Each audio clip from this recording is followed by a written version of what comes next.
Okay, I've calmed down. This is my second take on this video. The first one I'm not going to post because it was me being a little more aggressive than I want to be. So I'm not going to post that one. I'm going to post this one. I calmed down a little bit. But as you read the title, yes, I did get challenged from some random dude in my studio 2 days ago on a Friday. Today's Monday, and so here was the situation. By the way, this hasn't been the first time that this has happened.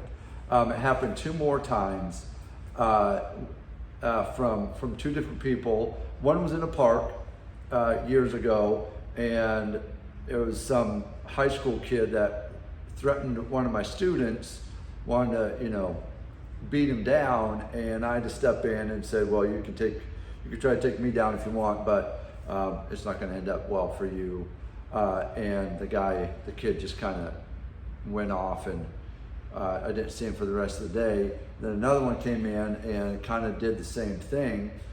This guy, pretty big guy, probably 6'1", something like that, 230, 240, 250, something like that. Bigger guy, I guess, whatever. All camoed out, kind of like a farm boy or whatever, about my age, which is totally ridiculous because seriously, we haven't grown up yet, X generation. We're still acting like this at our age. I don't think that is a very good portrayal of our generation. But okay, whatever you guys want. So this guy comes in, and it was his body language when he walked in. It took me about a second to realize what his body language is, that he was not just wanting information to sign his kid up or his wife or daughter. So I knew that was kind of off of the table when he walked into the studio and didn't say a word.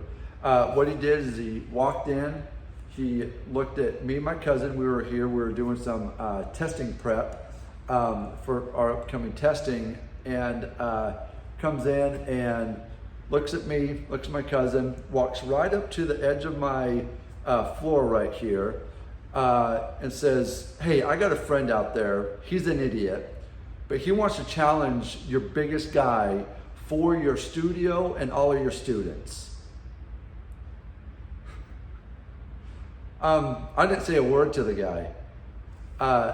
I looked at him, I rolled my eyes, I kind of like laughed at him, and then I turned and walked over here, walked away from him. And I just was like, and then he turned around and walked out. Now, hopefully the guy felt like an extreme idiot, and that was very embarrassing for him to just walk into some random martial arts studio and ask to challenge for his friend. Now, I didn't see his friend in the car. I couldn't see the car. It was kind of tucked back there. I felt it was, he may have had a friend, but I don't know if it was just him gonna if I would accept the challenge, if he was gonna haul off and try to clock me. I wasn't gonna let him get that close because his body language told me that it wasn't a friendly conversation. It was gonna be what it was. And so, I kept my distance from him. And if he wanted to, if he was going to come chase me, then we would have found out what was going to happen there. But he just turned around and walked out. So here's kind of my issue with this, and any upcoming martial artists that are thinking of getting into a martial arts studio and training martial arts and everything. These situations are going to happen, even modern day still. These situations are going to still happen. Now, can we blame it on a couple styles that may have that, I'm a fighter, I'm looking for a fight. You're gonna fight me? I don't train students like that. I train students to protect themselves and to be leaders in the community. That's what I train. I train people that will protect themselves and leaders in life, be a positive to their community rather than a negative to their community. Just helping them battle this thing called life that we all have to deal with. I train them to deal with that a little bit better, make better decisions, a couple attributes, life skills, things like that. You all know my spiel. That's what I train. I got 4-year-olds all the way up to my mom, almost 70. And everyone in between, I'm not training them to fight in the octagon. Now, if they want to pursue that, at least they have a base of, a certain style that they can do that. But that's not what most of us are about that have martial arts studios. I don't know where these people get off thinking that that's okay to do. Like, you wouldn't see that some guy going into a random juice spot, juice store, or UPS store, or a dog groomer or a flower shop and challenge someone for their business. Like, you wouldn't see that. So why, just because I wear a uniform and have a black belt, why does that give people kind of the right to oh, I want to fight that guy? I mean, I'm a normal guy outside of the studio here, Now, I used to be a very, very angry guy. On the verge of having anger issues, probably needing to go see an anger management, whatever. I had really big anger issues, and I'd be looking for fights. Constantly, I'd be looking for fights. I'd walk out my front door, just looking, just hoping someone would be picking a fight with me, just so I can either get myself beat down or I can beat someone else down. I can tell you right now, that is a horrible way to live. Horrible way to live. You guys don't know how early of a grave you're putting yourself in when you act like that. Not because you're going to get yourself beat up or anything, but just the internal damage that you're doing from your brain inside, all your mechanics in here, you're breaking that down constantly. You're always at a high level of, your body, it's like you're revving the engine of your car right off the door. And you're just trying to get it, and you're just revving that engine all day long. Someone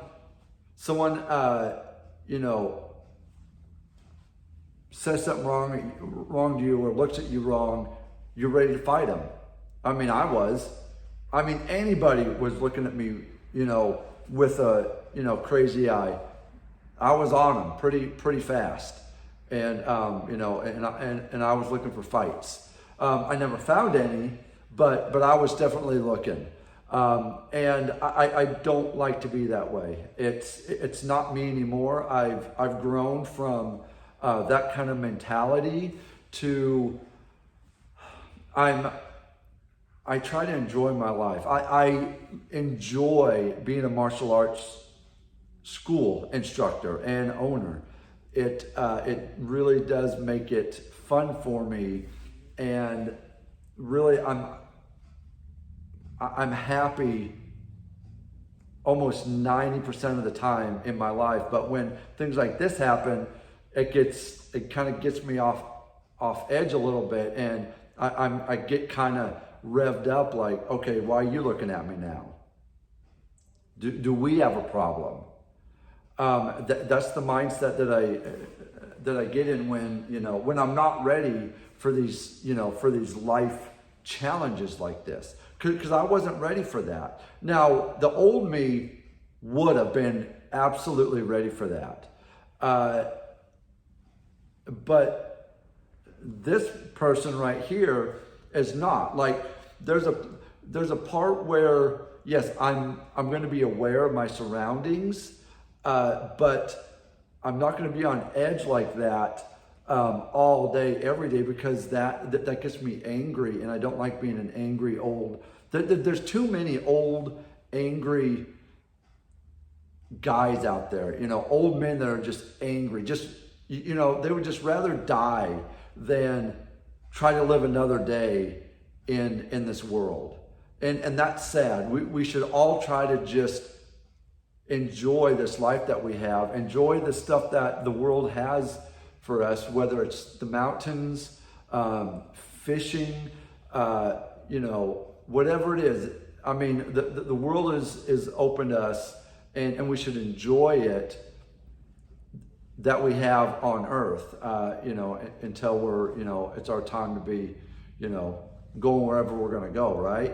So, I don't know, that's just kind of my thoughts, and, just to let you guys know, like, this does happen, and it will happen, not a lot, but just be aware that it will happen. And if you don't want it, then I would probably say, opening a martial arts show, probably wouldn't be the best deal for you. But if it doesn't bother you, and, you think you know how to handle it, then, rock on there. So, anyways, that's all I got for this video. Like, subscribe, and if you guys would mind sharing this video and subscribing, then that'd be great. I'd appreciate that. Till next time, guys, train hard, train smart, and I'll see you in the next one.